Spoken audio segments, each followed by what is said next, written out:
Hi, I'm Heather from Here Booktubes, and today is Steamy Romances. I did this last year. I also did a Valentine's Day novella recommendation video last year.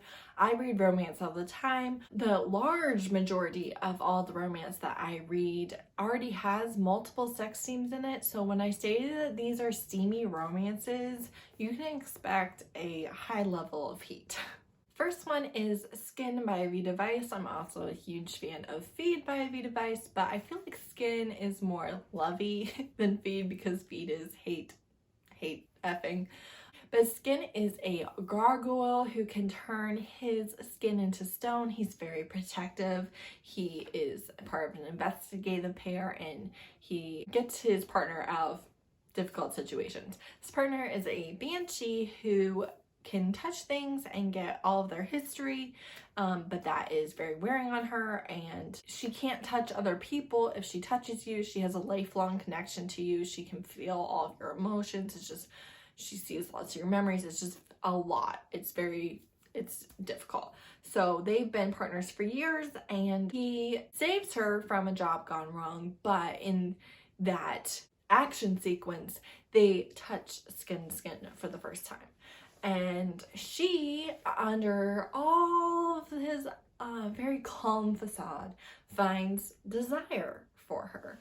And so she makes an offer and says, hey, I can't have sex with anyone new without forming this bond, which I don't want. It's very overwhelming. I don't want to have sex with any of my exes because they're my exes for a reason. But if you are game for it, since I felt this, since we already have the connection now, maybe we could sleep together. This has praised kink in it. It has, we're gonna make it fit even though we have a huge size difference going on. And also he's so protective. It's so good. It's so good. I'm making it sound sweet. It is, but it's mostly steamy, like it's fire. Aveda writes phenomenal short novellas that really make you want to know more about the characters, make you feel like you know the characters, and deliver on the tension that you can feel. Skin is just the novella right now, but I think in July maybe we will be getting the full length with these characters, and there will be a third party added to their relationship, and it should be a good time. Next I have Games We Play, which is One Night Number 1 by Dana Isley. This one I believe is wildly popular, but I really enjoyed it. It's like corpse husband fanfic, and I read this because of Izzy from Happy for Now.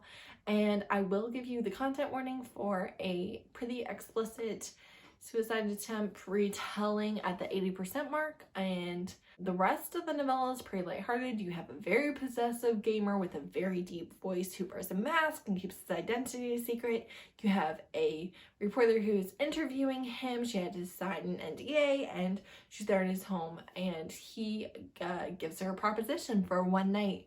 And there are so many kinks in this book. There's pet play, there's like mask fetish, there's like degradation, there's all sorts of stuff. It was so good. If you don't like one kink, just keep on moving, because 2 pages later you're on to a totally different thing. They go to his nightclub, you meet all of his friends, he's super possessive and alpha, and don't touch her, I'm gonna break your hand, and I love it. Then I have Maybe One More Time, which is Vegas Nights number 3 by Christina C. Jones.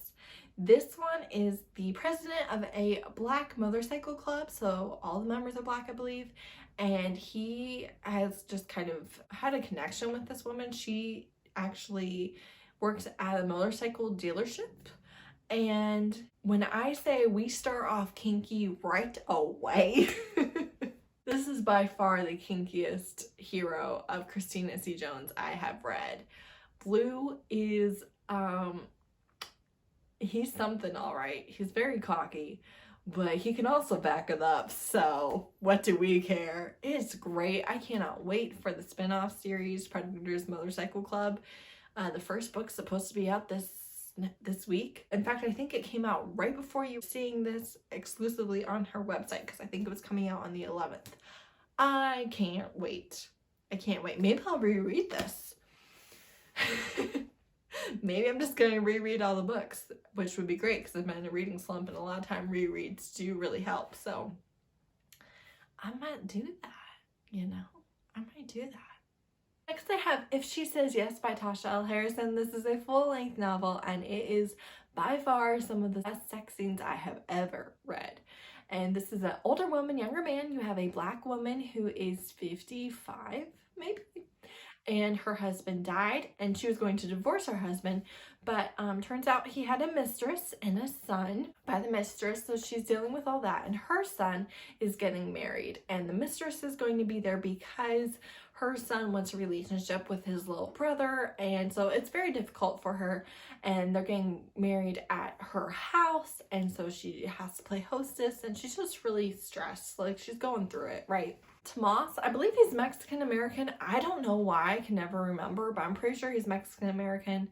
And he is the best friend of her son, and he's been in love with her since he met her as a college freshman and just has always had an absolute thing for her. He's submissive, although not maybe in the ways that you would just jump to immediately.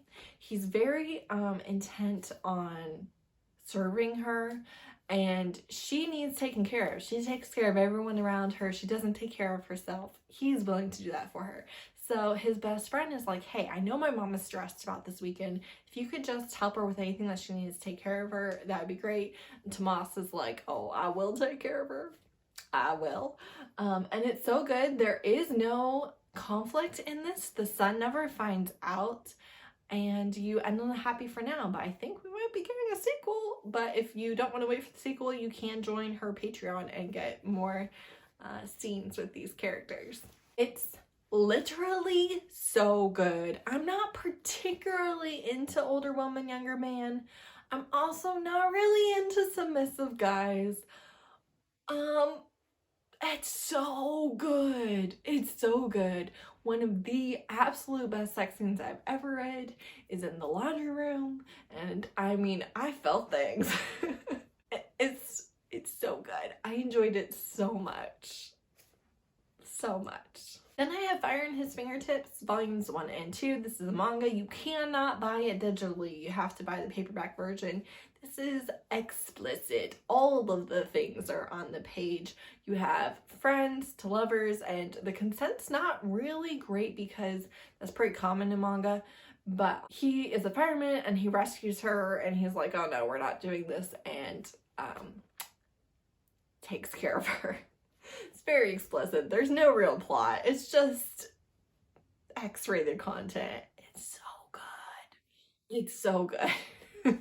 I actually borrowed this from Happy for Now, and I am still kicking around the idea of buying it myself. I just don't want...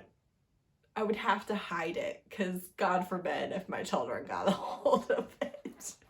So that's the main thing stopping me. If I could buy this digitally, I would have. Just know that. It's great. It's my favorite manga I've ever read. Then I have The Devil's Bargain by Rian Fox. This is a male paranormal horror erotica novella, and it is so good. You have a black middle-aged nerd, I believe in Philadelphia, and he is at this auction and he feels like compelled to buy this grimoire, and he does. And things happen. He summons a demon and the demon breeds him, and also is gonna live happily ever after with him in the suburbs, but is very alpha and very dominating and very hot. I actually need to reread this soon. Maybe I will this week. Maybe I will. It's so good. It's so good. It's so good. I love big giant demons. I'm just like, yes, yes. And this one is good stuff. Lastly, I've Sing Me to Sleep, which is a series of sacrilegious events. Number 1 by R.M. Virtues. This is consensual non-consent, another demon. This time you have a sleep paralysis demon, and it is so good. Consensual non-consent is probably my favorite kink to read about. I really enjoy it. This one is done excellently. So this demon comes into the room when she's asleep, and a lot of times he can't actually cross over, so it's very rare humans that he can cross over with, and he actually cannot touch her in any way unless she consents. So even though she's saying no, he wouldn't be able to do anything if she wasn't actually consenting. So it plays out in a kind of a fun way, and he even like points out, like, I couldn't do this, but go ahead, keep fighting me. And she actually has some trauma because of a home invasion. Her father was killed in the other room while she was in the house, and just has been having horrible sleep issues since then. But the sleep paralysis is a new terror that has evolved, and the sleep demon, he doesn't want her fear, he wants her pleasure. And it is so good. There was a lot more plot in this than I was anticipating. Highly enjoyed it. Cannot wait till he puts out more books in this series. Just absolutely worked for me. The angels are the bad guys, the demons are the good guys. And you have a Black woman, and I also have a friend that's being very pushy, but the demon's gonna deal with him. So it's just so good. If you like demons and or consensual non-consent, you should read it. So that's it. Those are my steamy romance books. Again, there's going to be a lot of scenes in these books, and they all have specific scenes that I can dredge up in my memory, whereas a lot of the scenes I read just kind of blend into the background. So they all have a happily ever after, happy for now, and they all have memorable steamy scenes, and lots of them. So highly recommend. If you've read any of these and enjoyed them, please point out. If you have recommendations for me, please leave me a comment. If you want to read any of these, tell me that. I love when you guys comment and talk to me. It makes me happy to be able to connect with you. So if you are watching this, I would love for you to take a few seconds and tell me about any books that you want to. Thanks so much for watching. Bye.